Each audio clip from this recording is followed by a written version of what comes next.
The stock market is a reflection of the fundamentals. So I think we've been building on the fundamentals. We have a clear economic plan for the country, and we've seen the first quarter growth at 4.2%, and that's driven by the services sector and the construction sector, mainly initially.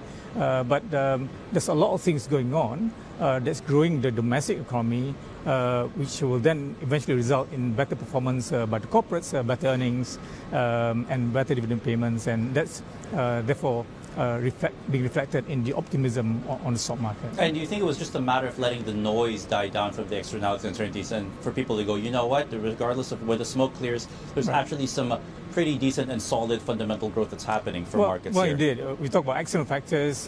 We can't control what's happening around the world, so to speak.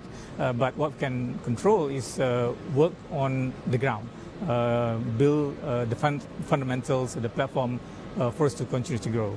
And as Malaysian corporates continue to perform better, then that's reflected in better share price too. The other thing that's really been remarkable about the solid start to the year for stocks and markets in general here in Malaysia is also we are still seeing this higher for longer interest rate environment and this negative differential between the policy rate of the Bank Negara Malaysia and the Fed that might, in theory, drive fund outflows and perhaps keep investors averse to emerging markets like Malaysia.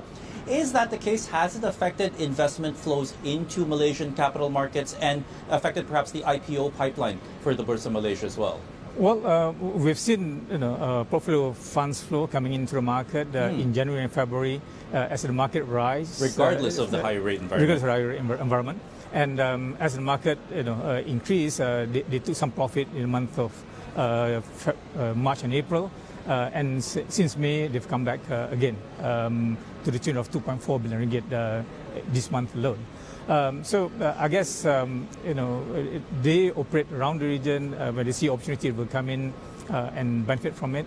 But I think for the medium term, there is that belief that the US interest rates is really toppish, although the coming down has been deferred, but eventually will come down. And that's also reflected in not only the flow, but also the strength in the ringgit as well.